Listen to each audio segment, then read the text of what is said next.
Tamparan keras untuk negara Arab. Kini ramai negara Barat dukung Palestina. Isu Palestina kembali menjadi sorotan dunia internasional. Konflik yang telah berlangsung selama puluhan tahun itu kini memuncak seiring dengan meningkatnya agresi militer Israel di Gaza dan wilayah tepi barat.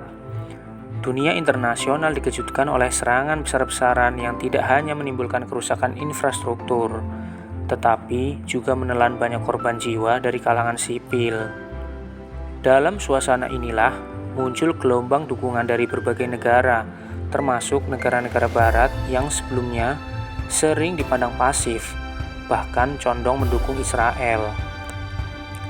Fenomena ini menghadirkan sebuah ironi besar ketika negara-negara barat mulai bersuara lantang menentang tindakan Israel. Banyak negara Arab justru terlihat diam dan berhati-hati, bahkan memilih untuk tidak ikut terlibat secara terbuka.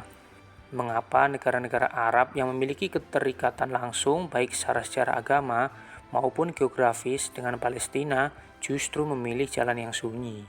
Salah satu momen paling bersejarah datang dari Presiden Spanyol, Pedro Sánchez. Dalam sebuah pidato emosional di hadapan parlemen negaranya, Sánchez menegaskan bahwa Spanyol berdiri di sisi Palestina.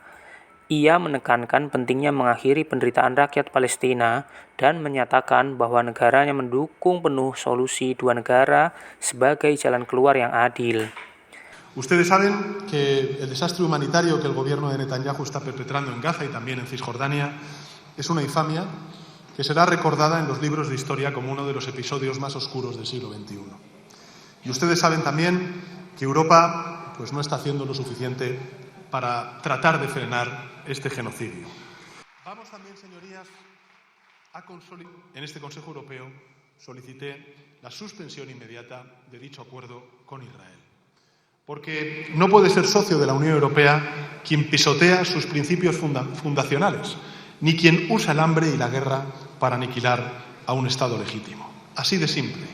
Lo que se le recrimina a Putin en Ucrania no se le debe permitir a Netanyahu en Palestina. Pidato Sánchez menggema tidak hanya di Spanyol, tetapi juga di panggung internasional.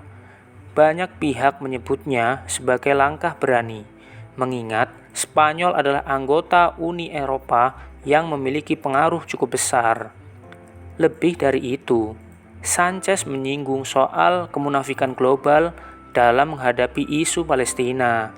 Ia menegaskan bahwa dunia tidak bisa hanya diam ketika melihat rakyat Palestina menderita, sementara standar ganda terus dipertontonkan.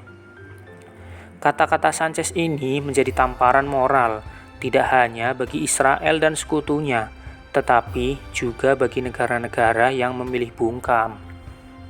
Dukungan masyarakat dunia, termasuk dari negara-negara barat, kini menjadi kekuatan penting. Semakin banyak suara yang bersatu, semakin besar pula harapan bahwa Palestina suatu hari benar-benar akan meraih kemerdekaan dan keadilan. Sejarah mencatat, keadilan mungkin tertunda, tetapi tidak akan selamanya bisa dibungkam. Dukungan global yang semakin menguat adalah bukti bahwa perjuangan rakyat Palestina masih hidup dan suatu hari akan membuahkan hasil yang baik. Jangan lupa subscribe dan aktifkan lonceng untuk terus dukung channel kami.